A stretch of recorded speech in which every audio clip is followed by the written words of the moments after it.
Insight নেয়ার, সেই আয়োজনটি করার জন্য অসংখ্য ধন্যবাদ। আর দ্বিতীয় একটা বিষয় যে বৈষম্যবিরোধী ছাত্র আন্দোলন মুখপাত্র পরিচয়টির ব্যাপারে আমি খুব একটা কমফোর্টেবল না বর্তমানে। তো এই ভবিষ্যতে যদি আমার পরিচয় জিজ্ঞেস করতে হয় তাহলে আমাকে ঢাকা ইউনিভার্সিটি স্টুডেন্ট অথবা জুলাই আন্দোলনের কর্মী হিসেবে পরিচয় দিলে ভালো হয়। আর মেঘদার যখন কথা শুনছিলাম অনেকগুলো বিষয় চোখের সামনে ভেসে উঠছিল। এর আগে কাদের বলেছে, আরমান ভাই বলেছে, প্রত্যেকের কথার মধ্যে দিয়ে কিন্তু ছাত্রদের যে অধিকার সেটাকে তারা নানান মাত্রায় ফুটিয়ে তোলার চেষ্টা করেছে। এখন আমি আবার নতুন অ্যাঙ্গেল যোগ করলে এটা জাস্ট একটা ডিফারেন্ট অ্যাঙ্গেল হয়ে যাবে কিনা, কতটুকু আসলে প্রয়োজন, এই বিষয়গুলো বুঝে ওঠার চেষ্টা করছি। দিন শেষে আসলে বিশ্ববিদ্যালয় তো একটা ফিলোসফিক্যাল ইনস্টিটিউট, এটা ছাড়া আর কিছু না। আমি যদি বিশ্ববিদ্যালয়কে মনে করি যে এটা একটা ইউনিভার্সিটি তাহলে ইউনিভার্সিটি, আমি যদি মনে করি যে এটা একটা স্কুল তাহলে এটা একটা স্কুল। যেমন আমি যে ডিপার্টমেন্টে পড়াশোনা করেছি বায়োকেমিস্ট্রি, সেখানে আমাদের শিক্ষকরা মনে করতো এটা কোনো ইউনিভার্সিটি না, এটা একটা স্কুল। তো আমরা এখানে 4 বছর আসলে প্রাইমারি স্কুলের মতো করে ক্লাস করেছি, পরীক্ষা দিয়েছি। তো আমি কখনো এই অথরিটিকে কোশ্চেন করতে পারতাম না, কারণ দিন শেষে এটা একটা ফিলোসফিক্যাল সেটেলমেন্ট টিচার, স্টুডেন্ট এবং অন্যান্য অথরিটির মধ্যে। ঠিক তেমনি রাষ্ট্র একটা ফিলোসফিক্যাল ইনস্টিটিউট, যেটা আমরা দেখেছিলাম সেই জুলাই মাসে 18 জুলাই রাষ্ট্র নামক যে কাঠামোটা, সেই কাঠামোটা কিন্তু ভেঙে পড়ে। তো টেকনিক্যালি জনগণ ছিল, কিন্তু জনগণের কোনো অথরিটি ছিল না। তো জনগণ সব মাঠ টেক ওভার করে ফেলে এবং যাকে তারা যে অথরিটি, যে সরকার, তাকে তারা দখলদার এবং ফ্যাসিস্ট বলে এই সরকারকে তারা দেশ ছাড়া করে। এটাই ছিল বাংলাদেশের তৎকালীন বাস্তবতা। এবং এই ফিলোসফিক্যাল এই যে রাষ্ট্র এবং বিশ্ববিদ্যালয়, এই রাষ্ট্র তো আসলে দিন শেষে বিশ্ববিদ্যালয় থেকে কিছু একটা চাইতে পারতে হবে, তাই না? কেন বিশ্ববিদ্যালয়কে আমরা বিশ্ববিদ্যালয় করি? কারণ রাষ্ট্রের এই ইনস্টিটিউট গুলোর থেকে কিছু না কিছু পাওয়ার থাকে। এই বিশ্ববিদ্যালয়গুলো কেন এটি কলেজ না, কেন স্কুল না, তার একটা বড় কারণ এই ইনস্টিটিউশন গুলোতে কিছু মাত্রায় কিছু গবেষণা হয়, এখানে কিছু ডিপার্টমেন্ট থাকে, এখানে রিসার্চের পিছনে কিছুটা ফান্ড থাকে এবং টিচাররা গবেষণা করে, স্টুডেন্টরা এখানে ফেলো হিসেবে যুক্ত হয়। এবং পরবর্তীকালে আমাদের রাষ্ট্রের যে বিভিন্ন ইনস্টিটিউট থাকে, অন্যান্য যে ইনস্টিটিউট, সেটা সরকারি হতে পারে অথবা বিভিন্ন স্টার্ট আপ কোম্পানি হতে পারে, মাল্টিন্যাশনাল কোম্পানি হতে পারে বা রাষ্ট্রীয় সংস্থা হতে পারে, তারা সকলে মিলে বিশ্ববিদ্যালয়ের উৎপাদনের যে জ্ঞান সেটাকে নানানভাবে তারা মাঠে কাজে লাগায়। এটাই হচ্ছে একটা চুক্তি। কিন্তু আমরা বাংলাদেশ এই রাষ্ট্রের সূচনা লগ্নের কথা বললে তো একটু বেশি কম হয়ে যাবে। যখন থেকে ঢাকা বিশ্ববিদ্যালয়ের জন্ম হয়েছে তখন থেকে কিন্তু এটাকে বেসিক্যালি একটা কেরানি তৈরির কারখানা হিসেবে ব্যবহার করা হয়েছে। কিন্তু বর্তমানে 2025 সালে এসে এতই দুঃখজনক অবস্থা যে ঢাকা বিশ্ববিদ্যালয় এই কেরানি তৈরির কারখানা আর হতে পারছে না। মানে কি অদ্ভুত একটা অবস্থা। আমরা যদি বর্তমানে বাংলাদেশের প্রাইভেট ইউনিভার্সিটি গুলোর দিকে তাকাই, তারা তাদের কারিকুলামগুলো এভাবে করে ডিজাইন করে যাতে বিভিন্ন মাল্টিন্যাশনাল কোম্পানিগুলা বা বিভিন্ন ব্যাংকগুলা, বিভিন্ন স্টার্ট আপ কোম্পানিগুলা এই প্রাইভেট ইউনিভার্সিটিগুলো থেকে ফ্রেশ গ্র্যাজুয়েটদেরকে নিতে পারে। কিন্তু আপনি যখন পাবলিক ইউনিভার্সিটিতে আসবেন দেখবেন যে তারা তো ওই জ্ঞানটাই তৈরি করতে পারছে না। তারা তো মিনিমাম যে কোম্পানিগুলোর উপযুক্ত ফোর্থ ইন্ডাস্ট্রিয়াল রেগুলেশনের উপযুক্ত জ্ঞান তো উৎপন্ন করতে পারছে না।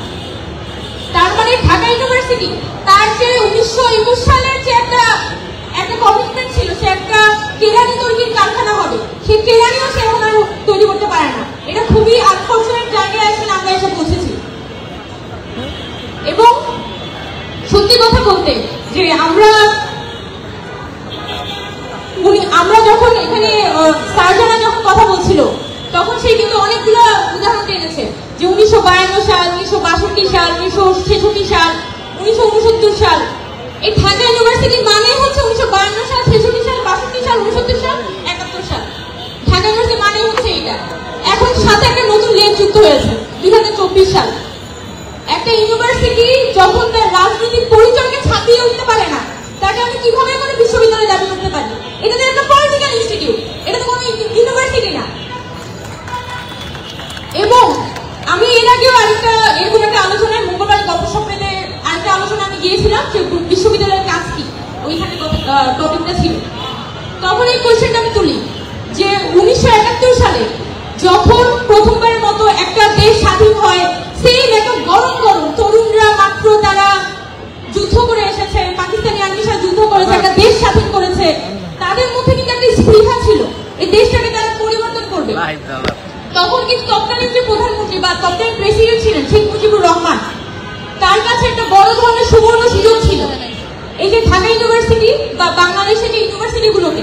এগুলোকে একটা প্রপার একাডেমিক ইনস্টিটিউশনে রূপান্তরিত করা। কিন্তু সেটা আমরা কি সেটা দেখেছি? সেটা দেখি নাই। বরং 73 সালে একটা ডাকসু নির্বাচন হয়, সেখানে ভোট মানে ব্যালট বাক্স শুধু তুলে নিয়ে চলে যায় নিজের প্রার্থীকে নির্বাচন করার জন্য। পরবর্তীতে কোর্ট হয়ে যায় 7 মার্ডারের ঘটনা, এই থেকে এখানে এসব বিরোধী আন্দোলন। ঠিক এই বিশ্ববিদ্যালয়ে আবার নতুন করে একটা পলিটিক্যাল ইনস্টিটিউশনে রূপান্তরিত হয়ে যায়। এবং 1971 সালের পরে for the very first time এই 2024 সালে ঢাকা বিশ্ববিদ্যালয়ের কাছে একটা সুযোগ আসে যে সে একটা সুরাহা করবে। সে যে একটা রাজনৈতিক বিশ্ববিদ্যালয়ের তকমা পেয়েছে, সেই তকমাটা থেকে সে মুক্তি পাবে।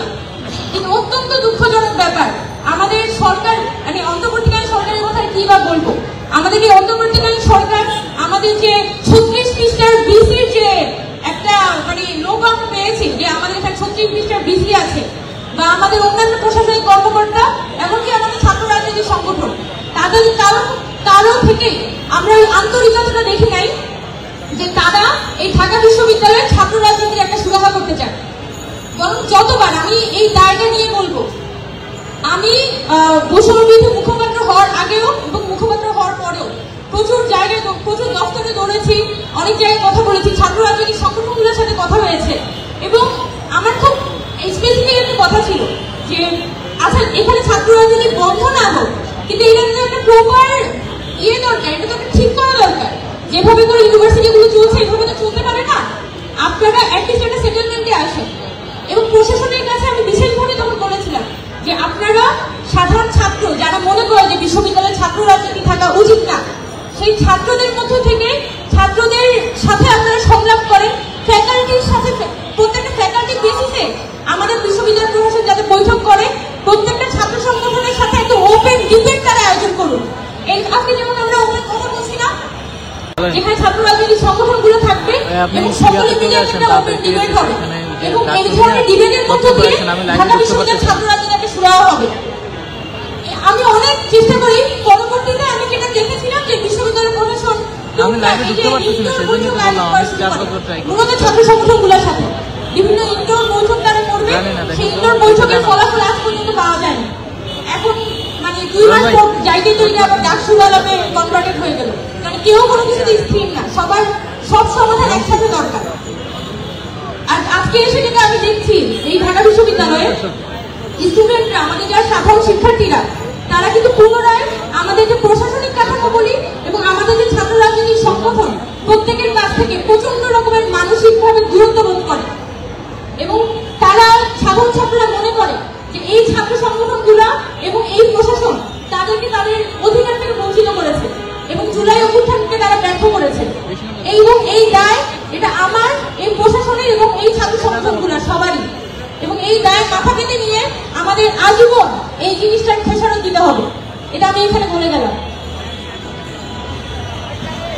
এখন অনেকে বলছে যে এখানে ডাকসু কি অধিকার নাকি আনুষ্ঠানিকতা, এই আলাপটার মধ্যে ঢুকি।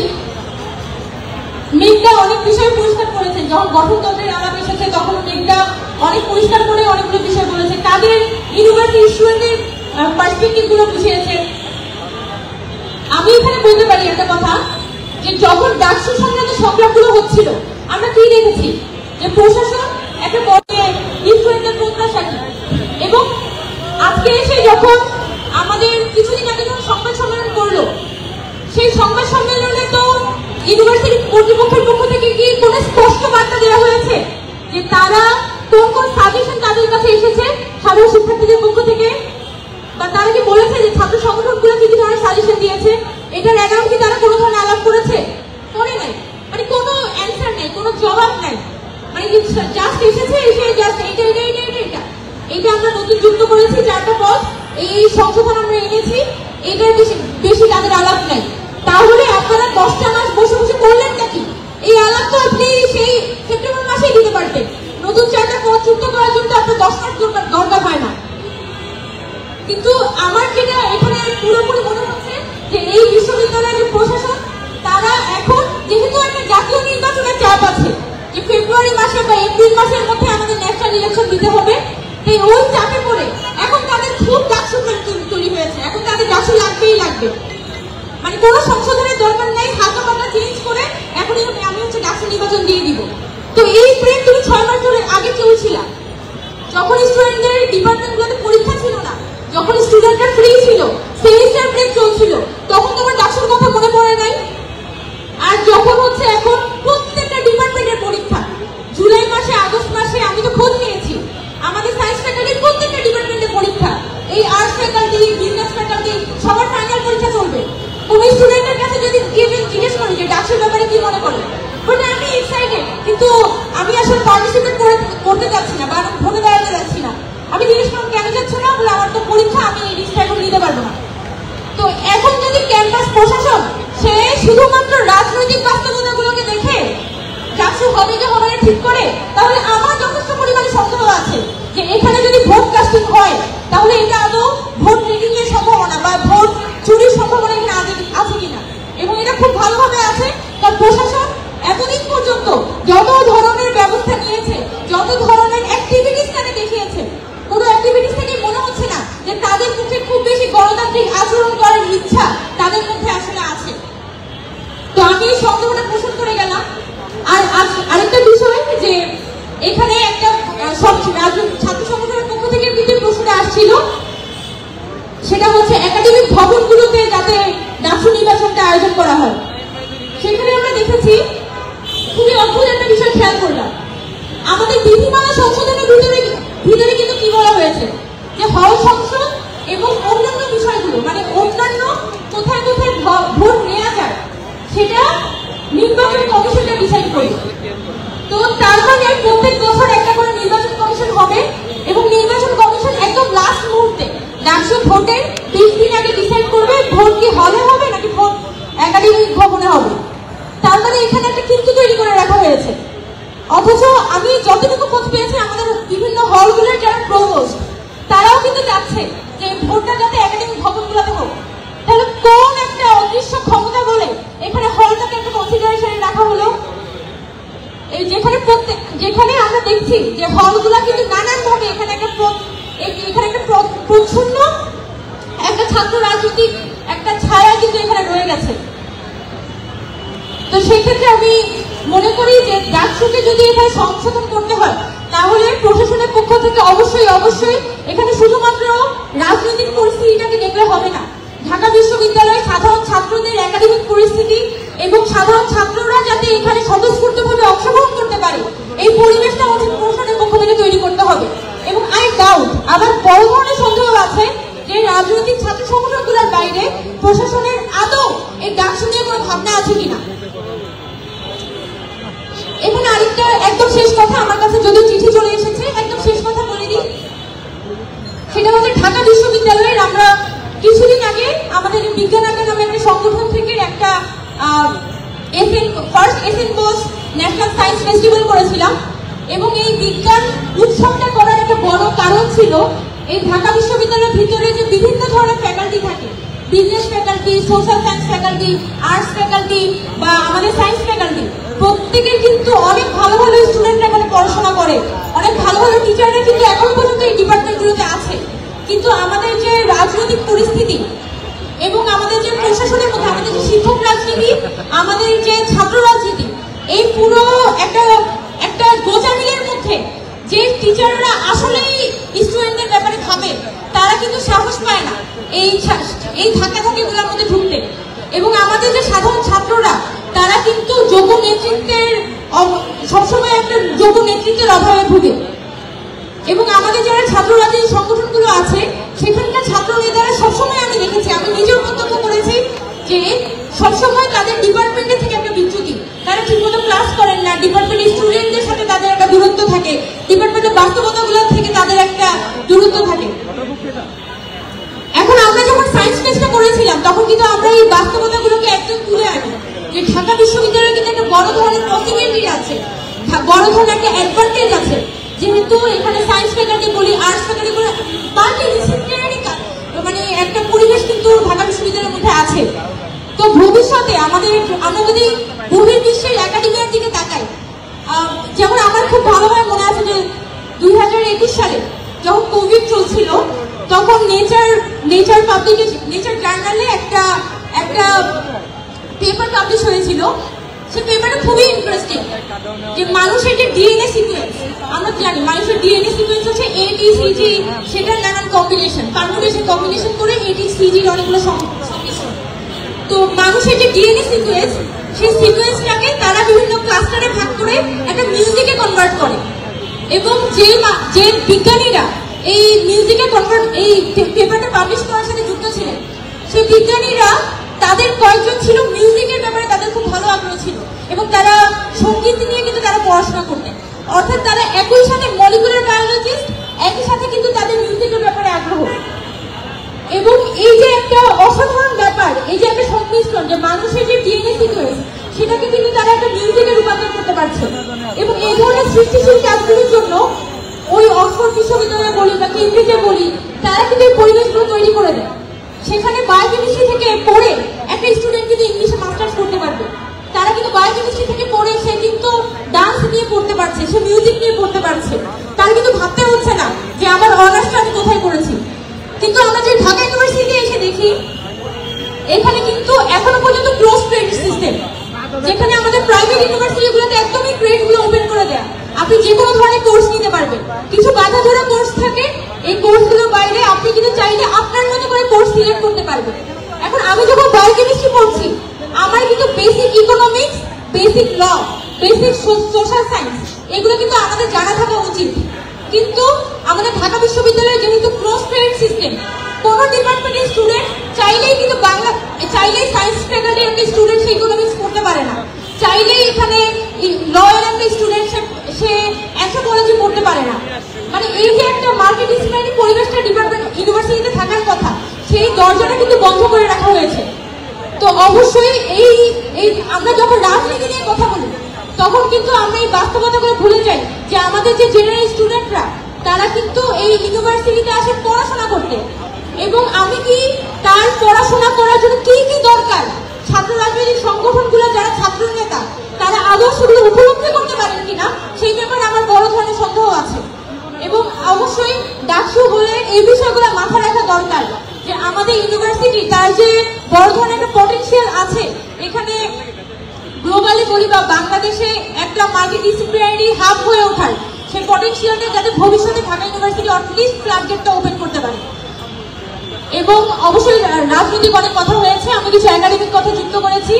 তবে এখানে আমি মনে করি যে ডাকসুটা প্রতি বছর একটা ক্যালেন্ডারের ডেট ধরে এখানে হওয়াটা উচিত। কারণ ডাকসু যদি এখানে রেগুলারাইজ হয়, তাহলে আমাদের যারা সাধারণ শিক্ষার্থীরা তারাও কিন্তু আগ্রহী বোধ করবে। যারা দেখা যাচ্ছে সে একটা নর্মাল ডিপার্টমেন্টে পড়ে, খুবই ভালো স্টুডেন্ট, কিন্তু তার মধ্যে ওই ভয়টা কাজ করে যে আচ্ছা ডাকসু হলে কি আমি জিতবো বা আমি কি পার্টিসিপেট করতে পারবো, একটা সংকোচ কাজ করে। তো সেই ক্ষেত্রে এই যে সাধারণ শিক্ষার্থীরা, তারা যাতে অ্যাজ এ রিপ্রেজেন্টেটিভ আকারে ডাকসু থেকে উঠে আসতে পারে, এই প্ল্যাটফর্মগুলো, এই পরিবেশটা তৈরি করে দেওয়াটা আমাদের কর্তৃপক্ষের পক্ষ থেকে খুবই জরুরি। তো আমি এক্সপেক্ট করবো যে ডাকসু কখন হতে যাচ্ছে, কবে হতে যাচ্ছে এখনো পর্যন্ত পরিষ্কার না। গঠনতন্ত্র সংশোধনের ব্যাপারে তাদের কোনো প্রপার বার্তা নেই, ভোটটা কোথায় হতে যাচ্ছে সেটা নিয়ে প্রপার কোনো বার্তা নেই। খুবই হাওয়ার উপরে তারা একটা ডাকসু নির্বাচন করবে, যা বুঝতে পারছি। তো যাই হোক না কেন, ভোটের আগে যাতে এই ধরনের আমাদের গঠনতন্ত্র সংশোধনী, আমাদের ভোটটা কোথায় হবে সেই ভোটের ব্যাপারে একটা প্রপার ডিসিশন, এবং আমাদের সাধারণ শিক্ষার্থীরা যাতে ক্যান্ডিডেট এবং ভোটার হিসেবে পার্টিসিপেট করার জন্য পরিবেশে যাতে ওই ধরনের উৎসব মুখর থাকে, সেটা আমাদের বিশ্ববিদ্যালয় প্রশাসনের পক্ষ থেকে নিশ্চিত করাটা গুরুত্বপূর্ণ। তো এই পয়েন্টগুলো আমি আমার পক্ষ থেকে তৈরি করে গেলাম। আশা করি দেখা হবে ইনশাল্লাহ ভবিষ্যতে আবার। For more updates, follow us on Facebook, subscribe our YouTube channel, get the latest update on www.daily-sun.com.